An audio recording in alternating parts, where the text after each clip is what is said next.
বহুদিন ধরে, বহু ক্রোশ দূরে, বহু ব্যয় করে, বহু দেশ ঘুরে দেখতে গিয়েছি পর্বতমালা, দেখতে গিয়েছি সিন্ধু। দেখা হয় নাই চক্ষু মিলিয়া, ঘর থেকে শুধু দুপা ফেলিয়া, একটি ধানের শীষের উপর একটি শিশির বিন্দু। হ্যালো এভরিওয়ান, আমি হৃদয় অভি আবারও চলে এসেছি নতুন একটি ব্লগ নিয়ে। আজকে আমাদের গন্তব্য বাসা থেকে মাত্র 15 মিনিটের দূরে সুন্দর একটি বিচের কাছে, এবং যেটি কিনা আমার বাসা থেকেও একদম কাছে, এবং যেটি কিনা রবীন্দ্রনাথের এই কবিতার সাথে একদমই যায়। আশা করছি সবাই এনজয় করবেন আমাদের ভিডিওটা। অবশ্যই পুরো ভিডিওটা দেখার জন্য আমন্ত্রণ রইল।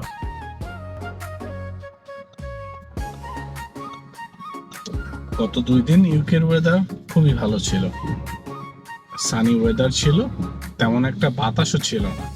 কিন্তু কালকে রাত্রে থেকেই হঠাৎ ওয়েদারটা যেন আবার তার সেই চিরচেনা রূপে ফেরত নিয়েছে। মেঘলা আকাশ, প্রচন্ড বাতাস এবং চারিদিকে বৃষ্টির একটি ছাপ।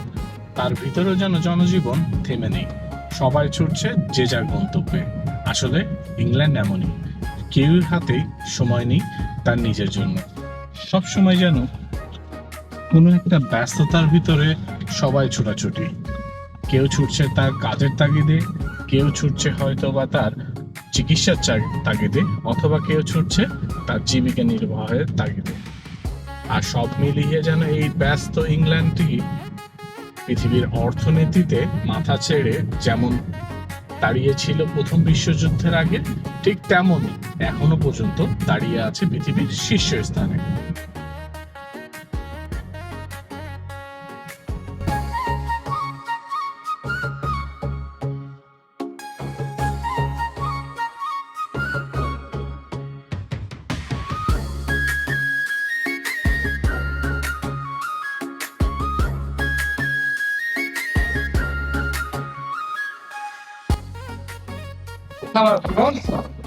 জার্নির পরে চলে আসছি কাঙ্ক্ষিত জায়গাটায়। প্রচন্ড বাতাস, প্রচন্ড ঠান্ডা বটে, কারণ আজকে সকালেই বৃষ্টি হয়েছে। আমি এখন যখন শুটটা করতেছি এখন বাজে আমাদের ঠিক 2:30। তো বৃষ্টি জাস্ট শেষ হয়েছে এরকম একটা অবস্থায়। প্রচন্ড ঠান্ডা, ওয়েদার দেখাচ্ছে যে 7 ডিগ্রি সেলসিয়াস, বা যে পরিমাণে উইন্ড তাতে আসলে টেম্পারেচার ফিলস লাইক কিছুটা 1 বা 2 এরকমই মনে হচ্ছে। তো তারপরেও চলে আসলাম, গাড়িটা ওইখানে রাখা হয়েছে, ওইখানে গাড়ি রেখেছি। এখন সামনের দিকে যাব, চলেন দেখি কি সুন্দর জায়গা আমাদের জন্য অপেক্ষা করতেছে। সুন্দর একটি পাথরের জায়গা, আর এই পাথরের রাস্তা দিয়ে কিন্তু আমরা হাঁটতে হাঁটতে বেঁকিয়ে পেঁচিয়ে এই যে হিল মতো আছে, এটার ওই পাশে কিন্তু সমুদ্র। হ্যাঁ, এটা ঠিক ওই পাশেই সমুদ্র, আর আমরা সেইখানেই যাওয়ার চেষ্টা করতেছি। চলেন এনজয় করেন আমাদের সাথে আমাদের এই চারিপাশের সুন্দর ভিউটাকে। এরকম একটা শীতের দিনে সমুদ্রের পাড়ে দাঁড়িয়ে, তাও আবার ইংল্যান্ডের মতো জায়গায়, আসলে বোকামি ছাড়া কিছুই না। বাট এই বোকামি শুধুমাত্র আপনাদের জন্য।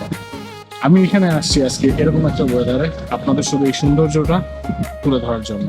তো সবাই যারা যারা দেখতেছেন, কেমন লাগতেছে ভিডিওটি অবশ্যই মধ্যে জানাতে ভুলবেন না। আমার পিছনে যে সমুদ্রটা এখন দেখতেছেন, এটা হচ্ছে নর্থ সি। তো নর্থ সি ঠিক আমি যদি বলি, আমার ডান পাশের দিকটা যদি এই দিকে আপনারা যান আর কি, তাহলে আপনারা আইসল্যান্ড এবং তারপরে কিন্তু গ্রিনল্যান্ড পৌঁছে যাবেন। আর যদি আমার বাম দিকে আপনারা দেখেন এই দিকে, তাহলে এই দিকে আছে নরওয়ে। নরওয়ে দেশটা আসলে অনেক সুন্দর, যদি কোনোদিন সময় পাই হয়তো বা নরওয়ে দেশটার যে ঘোরার ইচ্ছা আছে।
বাতাসের মধ্যে অনেকক্ষণ এখানে সময় কাটালাম। আসলে অনেক লোকাল মানুষের সাথে একটু গল্প গুজব করে নিলাম এই ফাঁকে। ওই যে আমার পিছনে একটা মানুষ দেখতে পাচ্ছেন, কুকুর নিয়ে আসছে। উনি আমি ড্রোন শট নিচ্ছিলাম, তখন হঠাৎ কাছে এসে আমার জিজ্ঞাসা করলো যে এটা কি ড্রোন। সে বললো যে তারও একটা ড্রোন আছে। বয়স্ক মানুষ, হয়তো বা তার এজ হবে 57 to 60, বাট স্টিল ইয়াং। তো আমার এসে জিজ্ঞেস করলো যে এটা কি ড্রোন। আর ওর একটা ড্রোন আছে, ওর হচ্ছে DJI-4 Mini 4 Pro, যেটা ওইটা। তো ওটা নিয়ে কিছুক্ষণ আলোচনা হলো। কিছুক্ষণ এখানে সুন্দর ড্রোন শট গুলো নেওয়া হলো। এখন সময় এখান থেকে ফিরার। আমি এখন এরকম একটা হিলের উপর উঠতেছি। সো প্রচন্ড বাতাস ছিল। আসলে আমি কখনো আমার ড্রোনের আগে আমি এই জিনিসটা দেখি নাই। সেটা হচ্ছে আমি যখন আমার ড্রোন শট গুলো নিচ্ছিলাম, বাতাসে আমার গিম্বেল পর্যন্ত ড্রোনের নড়ে যাচ্ছিল। যেটা আগে বাতাস, হ্যাঁ বাতাসের জন্য আমি ড্রোনের নোটিফিকেশন আগে দেখছি হাই উইন্ডের, but gimbal DJI Mini 5 Pro গিম্বেলের যে এরকম হয় এটা জানতাম না। বাট হ্যাঁ, প্রচন্ড বাতাস ছিল, প্রচন্ড।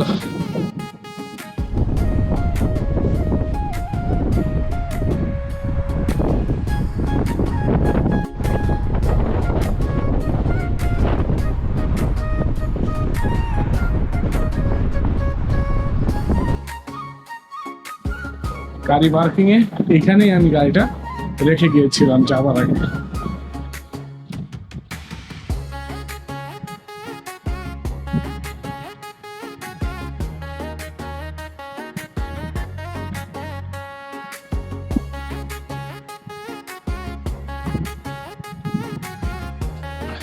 ঘোরাঘুরি পালা শেষ, এখন সময় আবারও বাড়ি ফেরার।